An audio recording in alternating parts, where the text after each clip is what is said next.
Salve pessoal, aqui é o João da Alguma Coisa Eu Sei, tudo beleza? Bom, checando aqui se está gravando. É o seguinte pessoal, dando sequência então aí nessa linha de vídeos que eu estou gravando aí acerca dessa vertente que interpreta que o anticristo virá do Islã, né? E agora eu estou muito convicto que realmente vai ser de lá que ele virá. Então dando sequência essa linha de raciocínio, eu quero mostrar qual que é o contexto, né, que está embasando essa minha interpretação. É o seguinte, a gente tem que estudar bastante genealogia. A genealogia que Deus aponta nos livros da Bíblia não é à toa.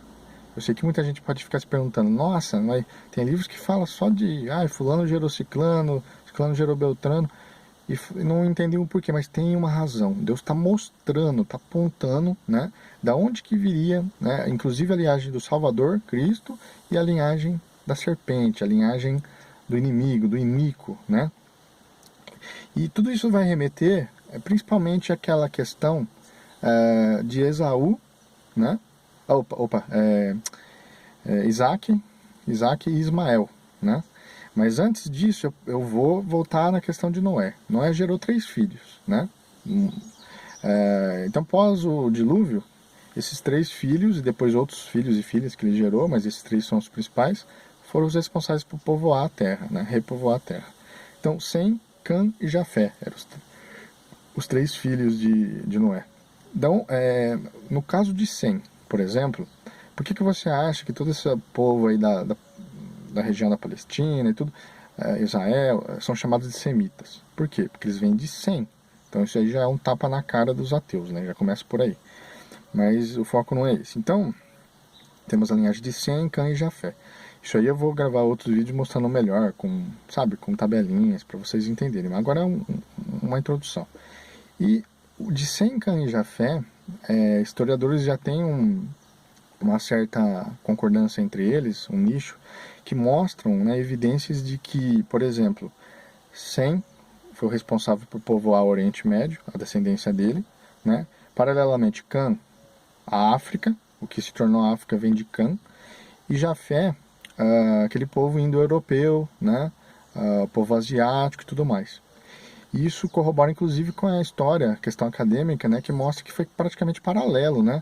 O Oriente Médio, o povo indo-europeu, Egito, a África, foi, né, ninguém explica direito isso daí, como é que, e a Bíblia aponta a explicação coerente, a verdadeira explicação para isso. Então começa por aí. Aí, pessoal, por exemplo, você pega o Nimrod, né?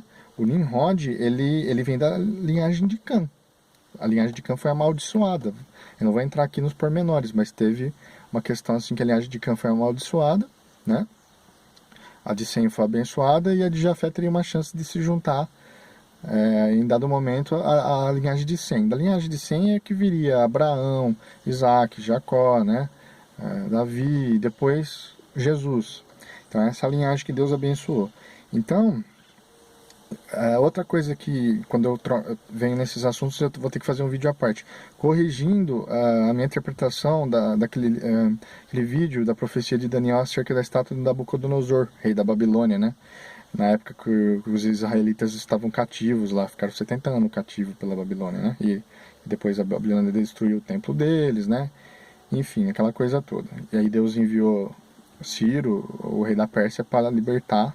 A Pérsia tomou a Babilônia naquele contexto e libertou os israelitas, naquele contexto de Daniel, né? Então eu preciso fazer um vídeo retificando isso aí, porque a hora que chega nas pernas da estátua, dessa profecia, eu vou deixar esse vídeo no link, na descrição, vocês depois assistam para revisar. Mas a hora que chega cada parte da estátua vai demonstrando um reino, né, um império, que se sucederia a Babilônia, e tem a ver com o fim dos tempos, essa profecia, e com o retorno de Jesus.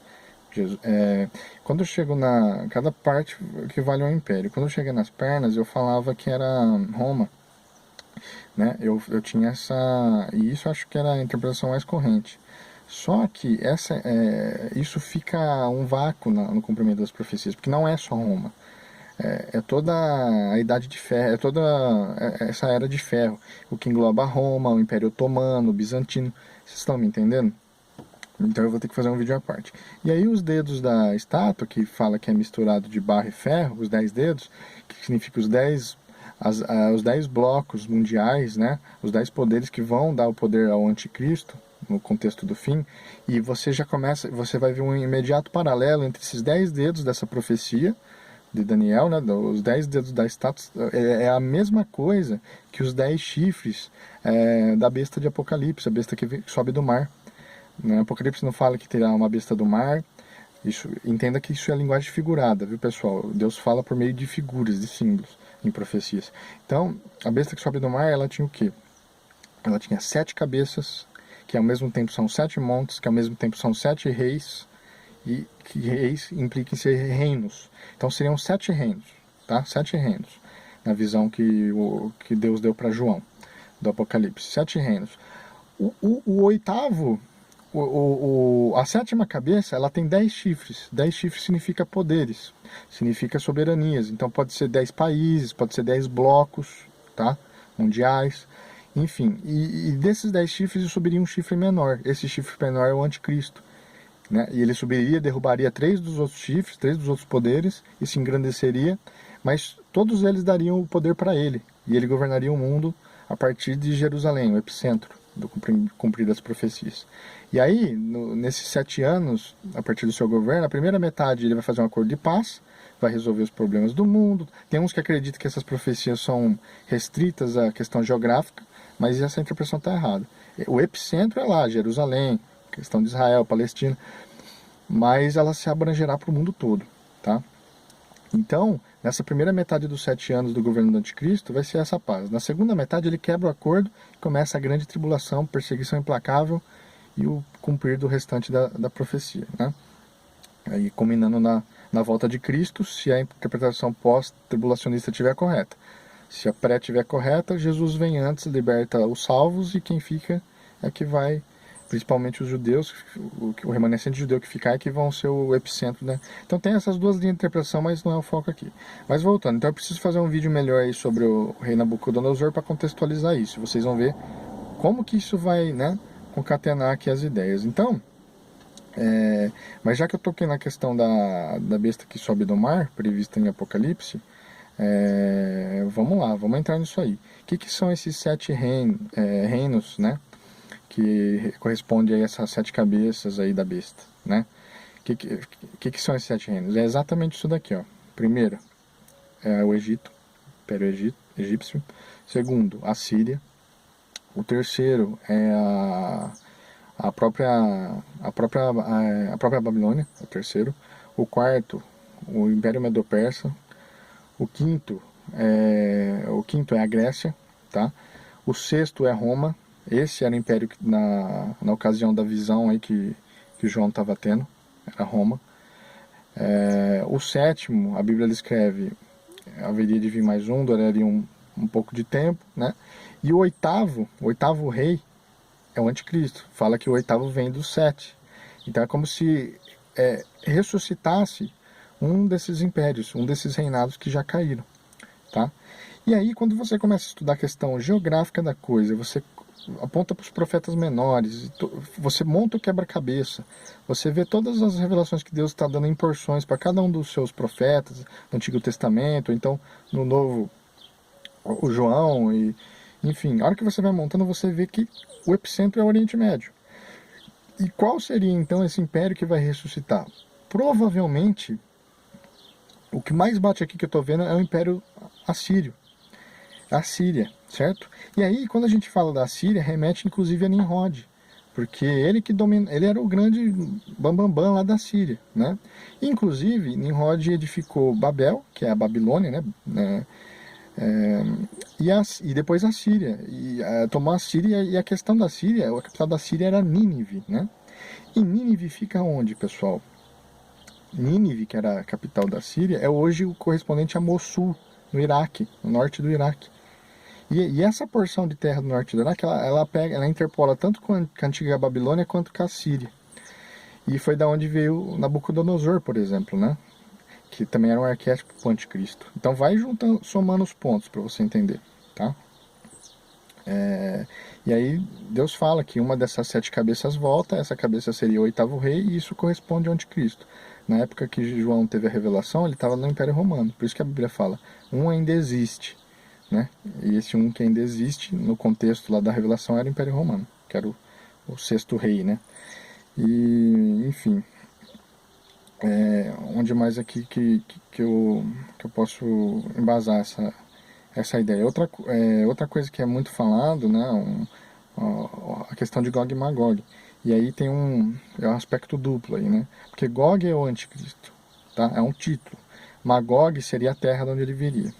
Muitos falam que é da Rússia, mas não é a Rússia. Ele contempla ali o Oriente Médio, é uma interpolação também. Só que dá a entender que Gog e Magog acontece no reinado do anticristo e também depois do milênio, né? Porque vai ter o milênio que Cristo vai estabelecer seu reino eterno. Isso eu vou explicando com o tempo aqui no canal. E então Gog aponta para o anticristo e Magog para a geolocalização da onde ele viria, né? Agora você começa a somar, por exemplo, em Apocalipse fala que o trono de Satanás se encontrava em Pérgamo. Pérgamo é a atual Turquia, onde está a Turquia. Então, norte de Jerusalém, norte de Israel. Tá? Começa a somar.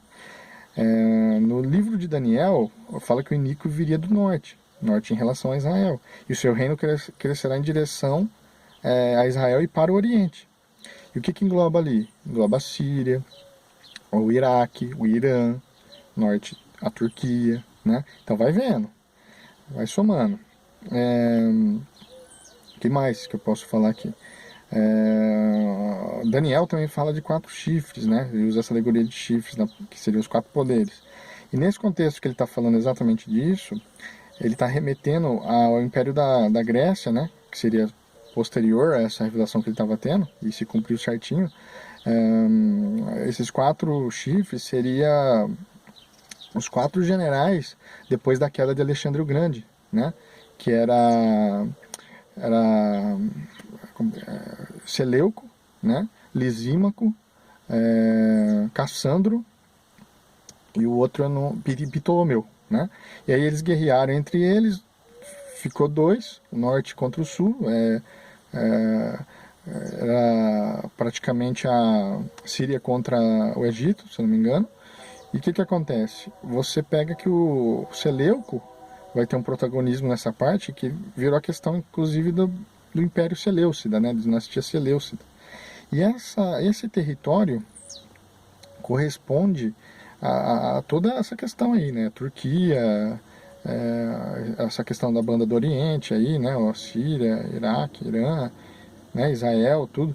E quando você vê, aí que eu vou entrar na questão do aspecto do duplo cumprir das profecias, né, que vai remeter a quê? Antíoco IV Epifânio.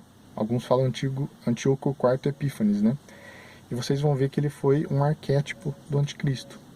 Pessoal, esse vídeo está ficando longo, eu vou continuar no próximo, mas vocês não percam porque vai ter revelação grande. Bom, então é isso aí, eu vou continuar da onde eu parei no próximo. Fiquem com Deus, um grande abraço.